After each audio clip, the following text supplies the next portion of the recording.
Voici la meilleure façon de préparer les différents ingrédients qu'on aura sur le plateau du soir du Seder. C'est d'après Rabbeinu Hari, la Kabbalah, et ainsi est la coutume des Sfaradim dans la majorité du monde.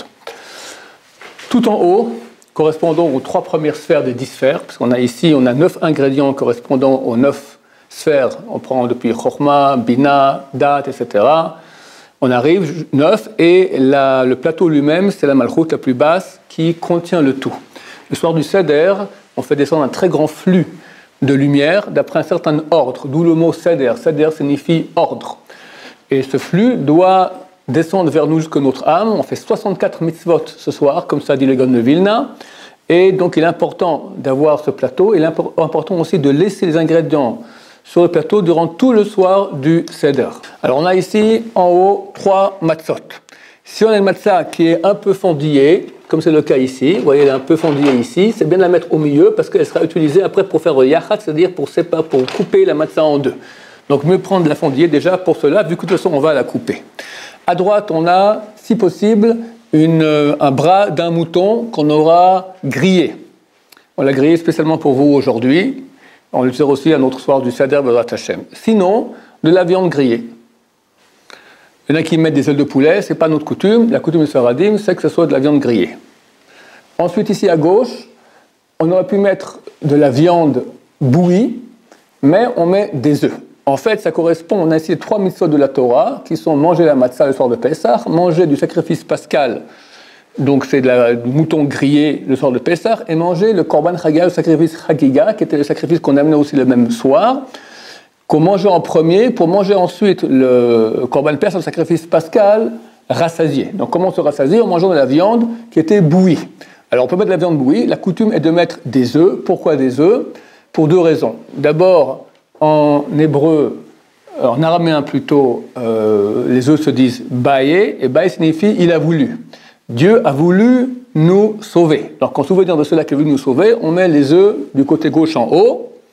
Deuxième raison, on aurait pu mettre, comme je dis, de la viande bouillie. On préfère mettre des œufs bouillis pour nous rappeler que le temple n'est pas reconstruit. On aurait dû avoir normalement le korban chagiga ici.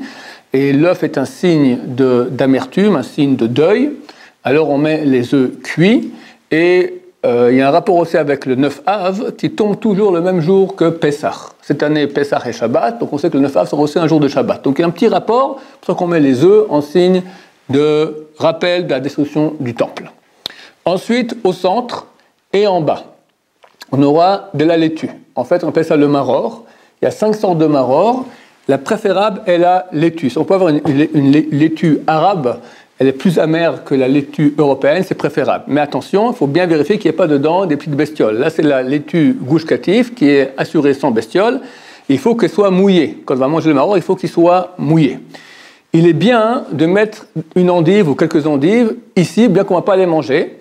Dans l'ordre des 5 sortes de maror, le premier c'est la laitue, après c'est l'endive, après c'est le réfort, après c'est le chavchavi, on ne sait pas ce que c'est. Le maror, le vrai maror, c'est une sorte d'herbe sauvage qui est pleine de bestioles et qui est la 5e en priorité. Donc le mieux c'est vraiment la laitue, mais il est bien de mettre aussi ici des endives. Lorsqu'on fera le maror, on fera à partir d'ici. Quand on fera le korer, on prendra à partir d'ici.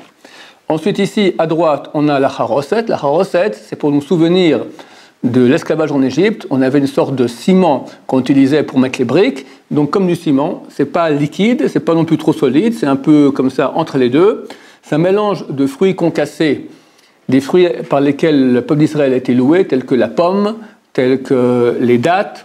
On met aussi du vin rouge, on met quelques noix, quelques noisettes. C'est bien de mettre des amandes, c'est bien de mettre du gingembre, les petits fils comme ça, que ça rappelle la paille qu'il y avait dans ce ciment. Et voilà, du sucre, du miel, enfin beaucoup de choses que les ménagères savent pour faire une bonne haroset qui soit douce et onctueuse. Et enfin ici, le céleri qu'on appelle karpas, qu'on mangera pendant le karpas, de préférence du céleri. Karpas fait référence, dans les lettres, c'est 60, il y a la lettre Samer, c'est 60, 60. Ça fait 600 000.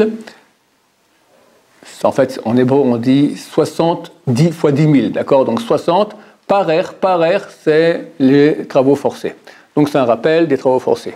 On a aussi ici, à côté du plateau du Seder, du vin, si possible du vin rouge. Si on a du vin blanc de même qualité, c'est mieux le vin rouge. Si le vin blanc est de meilleure qualité que le vin rouge, s'il n'est pas trop blanc, il faut qu'il ne soit pas trop blanc, alors on peut préférer le vin blanc. Mais d'habitude, on prend le vin rouge, qui rappelle aussi le sang de la souffrance qu'il y avait en Égypte. On a le verre de kidouche, et on a aussi un peu d'eau dans un verre avec lequel on pourra verser quelques gouttes d'eau dans le vin. On aura aussi de l'eau mélangée à du sel pour faire le karpas. D'autres mettent du vinaigre ou du jus de citron, mais il faut mettre en majorité d'eau pour qu'on puisse, la raison pour laquelle on trempe le karpas, le céleri dans l'eau, c'est pour faire une katedaïm auparavant, se laver les mains. Or, on se lave les mains que s'il y a une majorité d'eau. Si c'est une majorité de jus de raisin, ou de jus de citron, pardon, ou une majorité de vinaigre, ce n'est pas valable. Donc il faut. Alors nous ici on fait avec de l'eau avec du sel, mais si on fait avec du jus de citron ou du vinaigre, on mettra une majorité d'eau dans ce vinaigre ou ce jus de citron. Et enfin, donc la belle Kéhara, le beau plateau qui correspond à la royauté qui reçoit les 9 autres sphères. Voilà pour le plateau du Seder.